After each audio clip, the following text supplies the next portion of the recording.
How did it feel to be back at the 5? It was fun. It's better to get a win, so great for us to win. You guys did not have Rudy, obviously, but what did it take to kind of play the sort of defense that you guys were able to without your big man in the middle there? Team defense. We had to switch the game plan up a little bit. But big shout out to Kat and Nas. They did a great job of not making us have to double tonight. I mean, they was playing straight up, and they played great defense without fouling. So they definitely helped us a lot. You heard that? Yeah, you heard that. Finch was saying this was one of your guys' best games of kind of playing in tandem. Karl started, got the offense going, and kind of in the second half, like picking your spots. How has that kind of grown between the two of you of like knowing when to go? It's fun, man, knowing I got somebody alongside me that, can get a bucket at any given time. If he got the hot hand, keep giving it to him. We both unselfish players. We don't care who night it is, whether if it's neither one of our nights. Nas or Jaden or Nikhil or Mike, it doesn't matter, man. In the playoffs, it's always a team win. And Kat did a great job of starting it off tonight because I definitely came out sluggish and slow. But eventually Kat gave me some energy and I found it. You've kind of been Nas's vet in his time here. How have you just kind of seen him grow defensively this season, and obviously in what he did tonight? Yeah, I mean, he's been special. I mean, the Sixth Man of the Year has been special all year, and he's very deserving of that award. Just trying to lead by example. To be able to tell someone what to do or give them my insight, I got to be able to go out there and execute it as well. So, just making sure I set the best example for him as possible, and doing whatever it takes to help him in his growth. Question for both of you. A lot of teams come in, they take game one, and the idea is like, well, okay, got the split, we're good to go back. And instead you guys came out and just took this from the very start. What does that say about this team's approach to things, and what was the key to that tonight? Finch, do a great job of putting emphasis on it's not about who win the first game. You want to win every game. So you don't want to split. You want to win 2 here and have home court advantage and then try to win 2 at home. But I do want to just shout out Jay McDaniels, man, before I get out of here. He's been phenomenal this whole playoff run and this series in particular. I think he's like a plus 51 or something, and only probably had 5 points, took 3 shots in all 2 games, and don't complain, keep guard, and keep picking up full court, and we wouldn't be the team that we are today. We wouldn't have been the team that we was in the regular season, and hopefully we can keep him out there and he keeps playing like that, man, because he's definitely the X factor of the team, and everything that he brings is we thank him so much, man. So big shout out to Jaden for sure. For sure. I got a question for both of you as well. And when you do things like you shake Reggie Jackson, you point at him, or you hit a 3 and you shrug, or you hit an and 1 and you flex, what does that do for you? And then is it also like kind of dismissing that this is a stage with bigger stakes and more pressure? And then same question for Kat, what does it do for the team when Ant does those type of things? What it do for me, it definitely gives me energy. But I feel like I've always done that, no matter what stage it's on. If it's in the regular season, the preseason, if I do something nice, I gotta let it be known. If I get an N1, I gotta flex, make somebody fall, I'm gonna point at them. And it brings excitement to the game, so hopefully someone tries to like come back and score on me or something like that. So that's why I do it.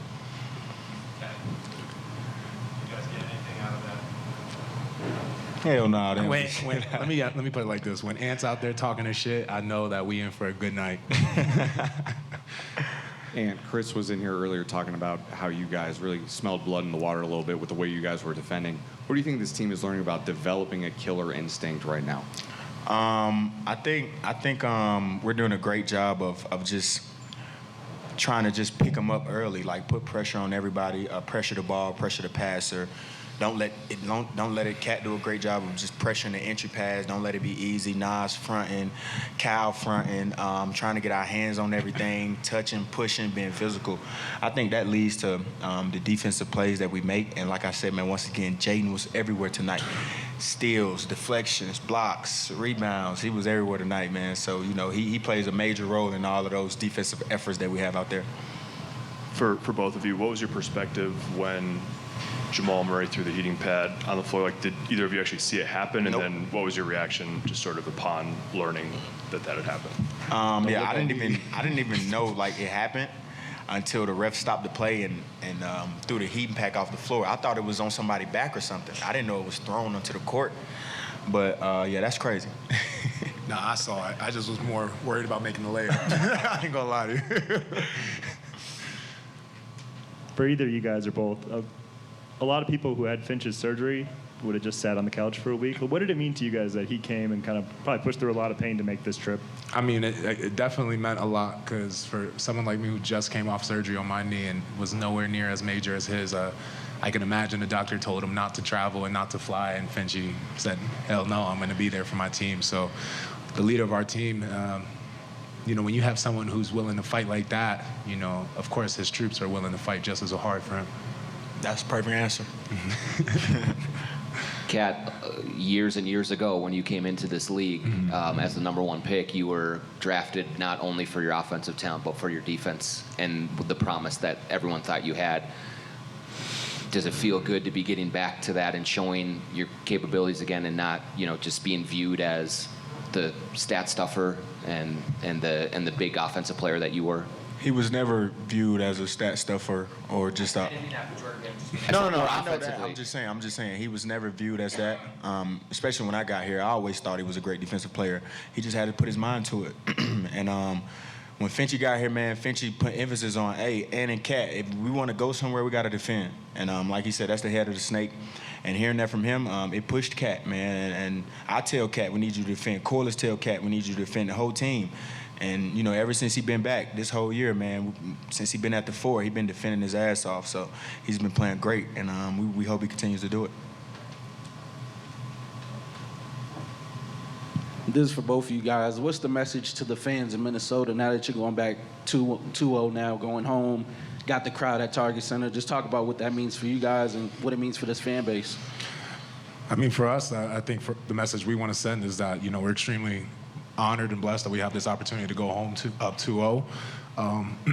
But we're humble in this approach. You know, we understand that we put ourselves in a great position, but as great as the position we are in, it could be very bad at the end of being on our homestand. So we just got to go out there, take care of business, do what we do, play defense at a high level, and execute even at a higher level, because the defending champions, you know, you can't give them a minute of slippage at all in the game. So we got some things to work on, things to tighten up on practice, and we got 3 days to really work on our game and work on our game plan. So to the fans, you know, your support is super important for us to find different ways and then get that energy Friday night and Sunday. So definitely come out and support.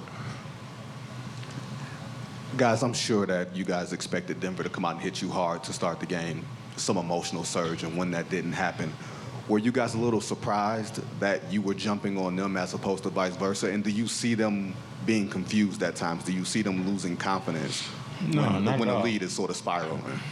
No, not at all. It worked in our favor tonight, man. That's all that was. We made shots, they didn't. That's the defending champs over there, so they're not going to come out and play like that again in Game 3. We got to be ready to take their punch. And I always tell the team, like when we huddle up and Finchy say, we got to be ready to take their punch, I say, we're going to punch too. Shit, I mean, they're not the only one punching in the fight.